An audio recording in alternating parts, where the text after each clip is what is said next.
And then, as I mentioned before, once you get this idea and you get into this habit of really getting deep on where you want to go, you got to do it consistently, like 3 times a day.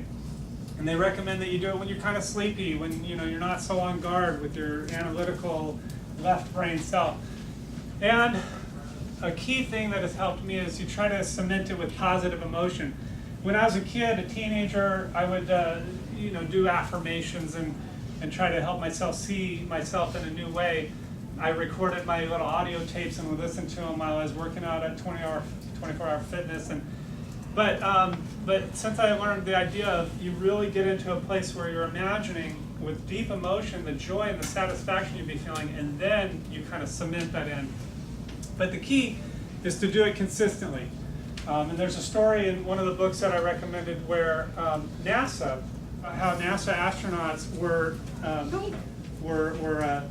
set up to wear goggles that turned their vision upside down.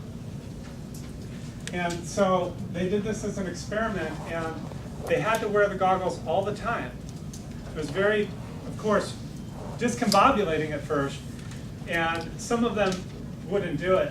But those that did, if they kept them on for a month, never taking them off, the brain rewired itself and it flipped. So after 30 days of consistent use, their entire wiring of their thought system changed itself, and that's the idea here too. Is you are actually rewiring. So you have to be consistent about it all the time. Those that did not keep those goggles on, it would be exponentially longer before anything would happen. So just something about that, and I work on it two times a day.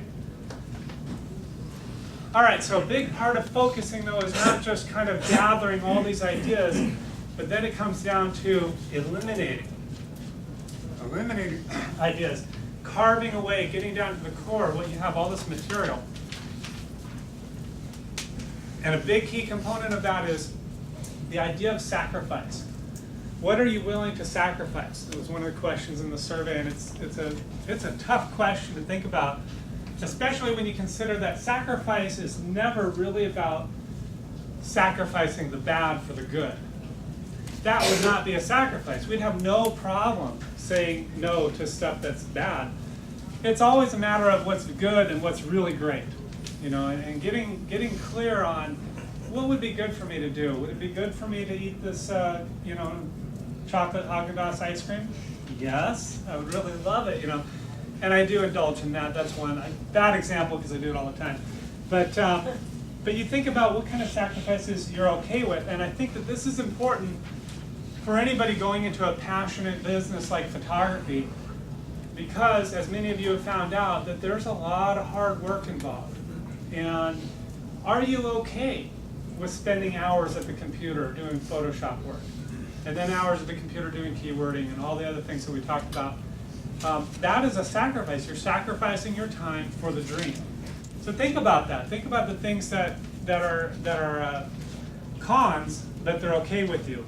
But it all comes down to deciding what's really important to you, so you can also find out what's not important, what you really value and what you don't value, so you can get those distractions off your list, so you can focus and do the things that have the most impact in your life, so that you can excel. Just like in photography, again, here's a photo that is distracting with lots of stuff in the background, but just by putting my napkin behind this subject, I clarify and I eliminate some of the clutter.